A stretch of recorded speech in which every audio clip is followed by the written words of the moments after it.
An aeroplane is moving with a velocity u. It drops a packet from height h.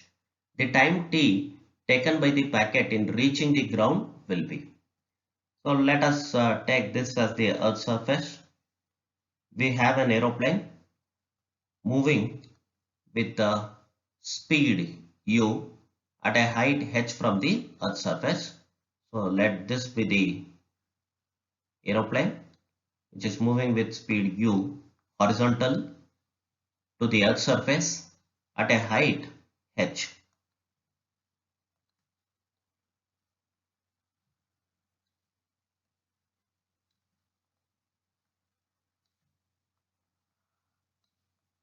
When the packet is released, it takes the initial velocity of the aeroplane and follows a parabolic path on reaching Earth. So this is motion in 2 dimension. So in order to calculate time, we need to consider the vertical motion of the packet. Let us take the downward direction as positive. Therefore, the acceleration of the packet along the vertical direction A is given by plus g. The displacement covered by the body along the vertical is S equals plus h, since the displacement is also downward in direction. The initial vertical velocity of the food packet will be 0. We need to calculate time. The equation connecting all these physical quantities is given by S is equal to ut plus of at squared. Rewriting for time, we have t is equal to root of 2s divided by a. Since this term, first term ut is 0. Now substituting for s and a, we have t equals root of 2h divided by g. Therefore option D is the right choice. We can also solve this question by method of dimensional analysis. So if we consider that only option which has the dimension of time will be option D. So option D will be the right choice. A projectile of mass m is fired with a velocity v from a point P so that it covers maximum range.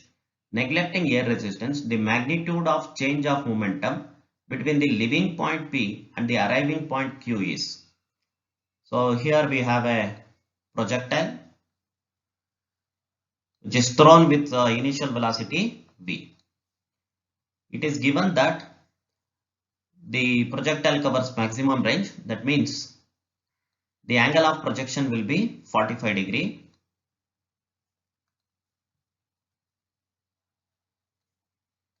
We all know that the initial velocity of the projectile and final velocity of the projectile will be same in magnitude, but direction wise they are different. To cover maximum range, the angle of projection will be 45 degree. The final angle between final velocity and the horizontal will also be equal to 45 degree, since the horizontal component is going to remain same throughout the motion. So here the horizontal component will be v by root 2. The final horizontal component is also equal to v by root 2. So if you consider motion along x-axis or along horizontal direction, the change in momentum will be equal to 0. Now let us consider vertical motion. The vertical initial velocity will be v by root 2 directed upwards. The final vertical velocity will be v by root 2 directed downwards.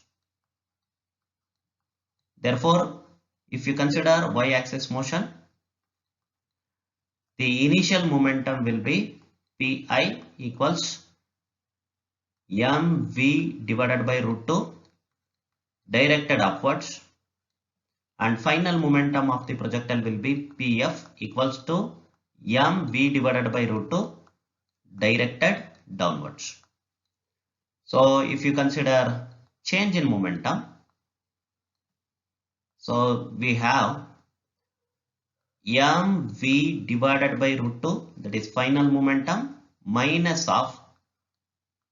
mv divided by root 2. Here I am going to consider upward direction as negative and downward direction as positive for our convenience. Therefore, initial momentum will be having negative sign according to our sign convention. So change in momentum is final minus initial. Solving this will get root 2 mv as the answer. So option D is the right choice. A cricket ball is hit at 45 degree to the horizontal with the kinetic energy K. The kinetic energy at the highest point is. So let us consider the path traversed by the cricket ball. So it is going to be parabolic in nature. The initial velocity, let us consider it to be u, and the velocity at the highest point will be directed along horizontal and its magnitude will be v by root 2 since the angle of projection is 45 degree. So if you consider v as the initial velocity, we have initial kinetic energy given by Ki equals R m v squared. If you consider final kinetic energy, it is given by of m v by root 2 whole squared. Solving this, we'll get the final kinetic energy as initial kinetic energy divided by 2. Initial kinetic energy is given as K, therefore answer is K by 2. Option B is the right choice. A cannon on a level plane is aimed at an angle theta about the horizontal and a shell is fired with a mutual velocity v0 towards a vertical cliff at a distance d away. Then the height from the bottom at which the shell strikes the side wall of the cliff is. So let us consider the given case and depict the same in the diagram.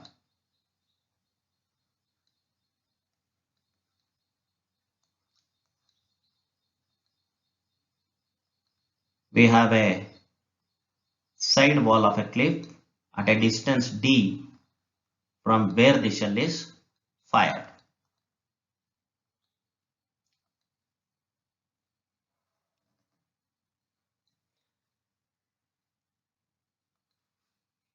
Let the height where the shell is fired from the bottom of the cliff be y. Given that the angle of projection is theta and the initial velocity is v0. The distance of the side wall of the cliff from the point of projection is given as capital D. We have a relation connecting vertical displacement and the horizontal displacement given by y equals x tan theta minus gx squared divided by 2u square cos square theta, where u is the initial velocity. So we need to substitute v0 for u and x is given as d, that is the horizontal displacement. So we need to substitute d for x. Therefore we get height at which the shell hits the vertical cliff is d tan theta minus gd squared divided by 2 v0 square cos square theta. Option C is the right choice. The coordinates of a moving particle at any time t are given by x equals ct squared and y equals bt squared. The speed of the particle is given by. Here the position of the particle along x-axis is given as ct squared. Differentiating this with respect to time, we get velocity along x-axis, which is going to be 2 times ct, and the position of the particle along y-axis is given as bt squared. Differentiating this with respect to time, we get velocity along y-axis, which is going to be 2 times bt. The angle between these two velocities is 90 degree. Therefore, resultant velocity will be equal to root of Vx squared plus Vy squared. Substituting and simplifying, we get answer equal to 2t root of c square plus b squared. Option D is the right choice. The range of the particle when launched at an angle of 15 degree with the horizontal is 1.5 kilometer. What is the range of the projectile when launched at an angle 45 degree to the horizontal? We all know that the range expression is given by r equals u square sine 2 theta divided by g.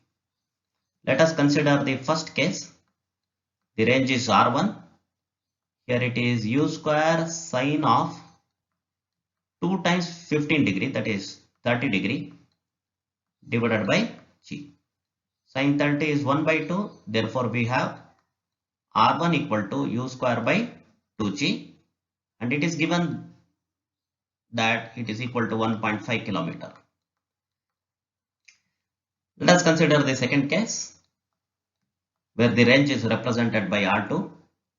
Here we have u square sine 2 times 45 is 90 degree. So divided by g. Sine 90 is 1. We have r2 equals to u square by g. So, but it's given that u square by 2g is 1.5. Hence u square by g will be equal to 3 kilometers. Option B is the right choice. An aeroplane is in a level flight at a 144 km per hour at an altitude of 1000 meter. How far from a given target should a bomb be released from it to hit the target?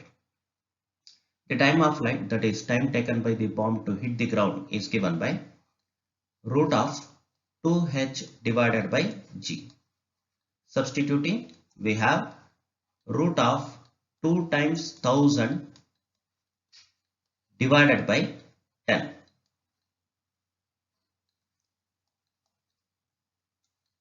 This is equal to 10 times root 2, which is equal to 14.14 seconds.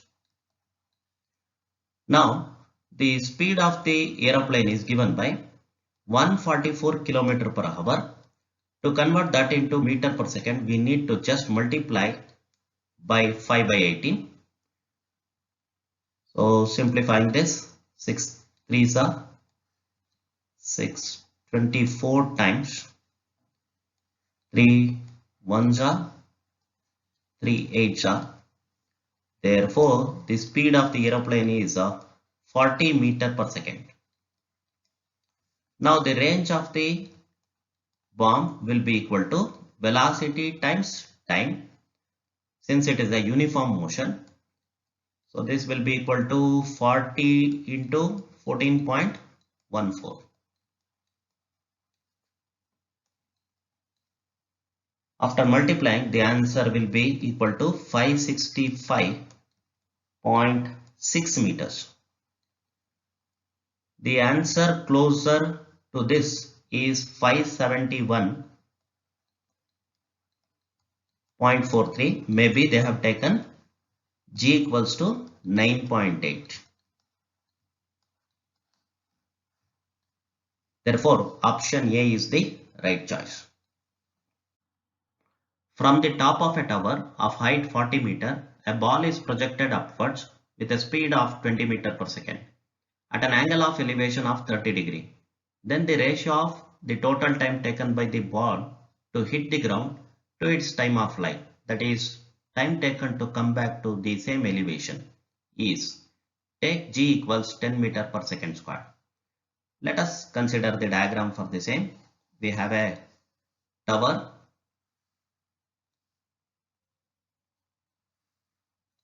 whose height is equal to 40 meter from the ground.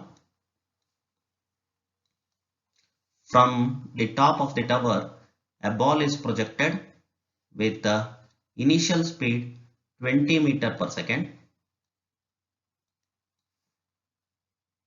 with angle of projection equal to 30 degree. This ball moves in a parabolic path like this and will hit the ground at some point, say this.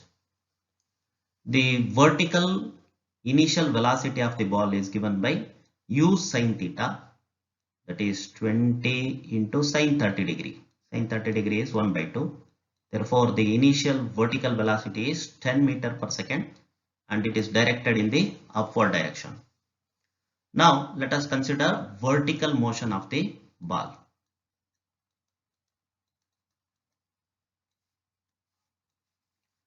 Here, let us consider the time taken by the ball to hit the ground as t1.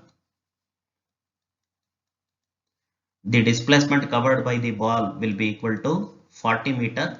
Here we are going to consider the downward vectors as positive. Since the displacement is downwards, it is positive. Acceleration is equal to acceleration due to gravity and it is equal to plus 10 meter per second squared. The initial velocity is equal to minus 10 meter per second as it is directed upwards. The equation of motion says S is equal to ut1 plus of a t1 squared. Substituting, we have 40 equals minus 10 t1 plus half into 10 into t1 squared.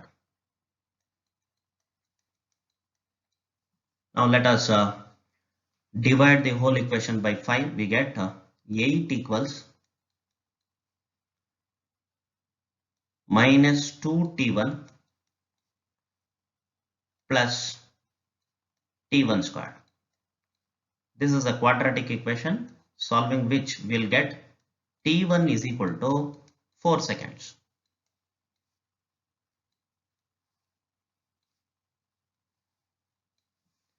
Now, the time taken by the ball to come to the same level of projection, that is this point, we have usual time of flight formula. Let us consider time of flight by a symbol t2. The formula for time of flight is 2u sin theta by g. Now substitute, it is 2 times u is 20 into sin theta is sin 30 degree, which is equal to 1 by 2 whole divided by 10. Simplifying this, we will get the time of flight t2 equals to 2 seconds.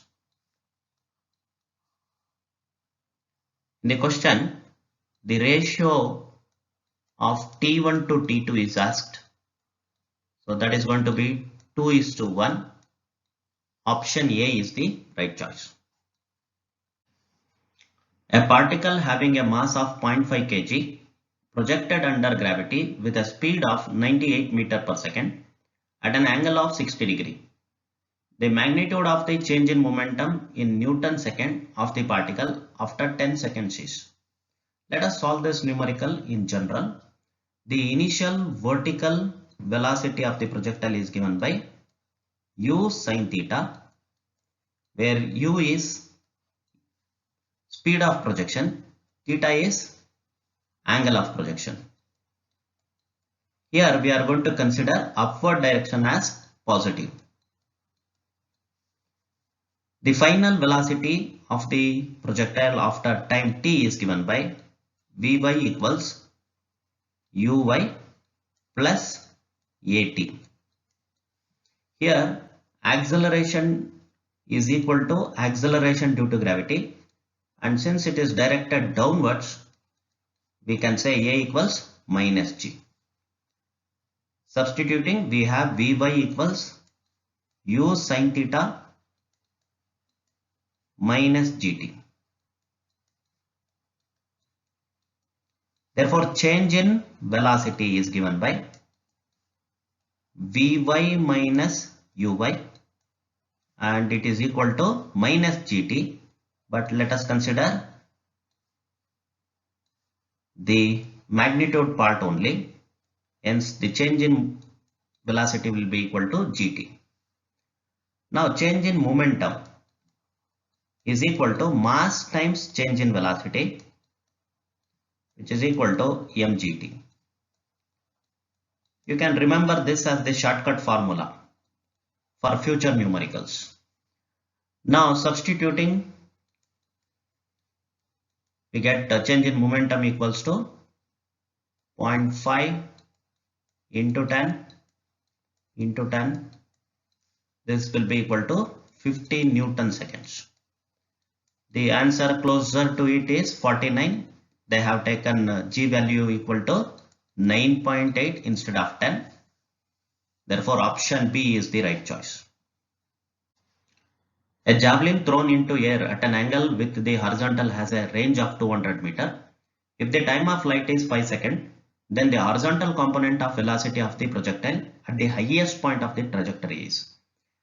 The horizontal component of the projectile is usually denoted by ux, and it is equal to u cos theta, and it is not going to change with respect to time. The horizontal speed of the projectile remains constant. The time of flight is given as 5 seconds. The range value is given as 200 meters. But we have formula for range given as u cos theta into time of flight. So that is 200 is equal to u cos theta into 5. Simplifying, we get u cos theta equals 200 by 5, which is 40 meter per second. Option A is the right choice.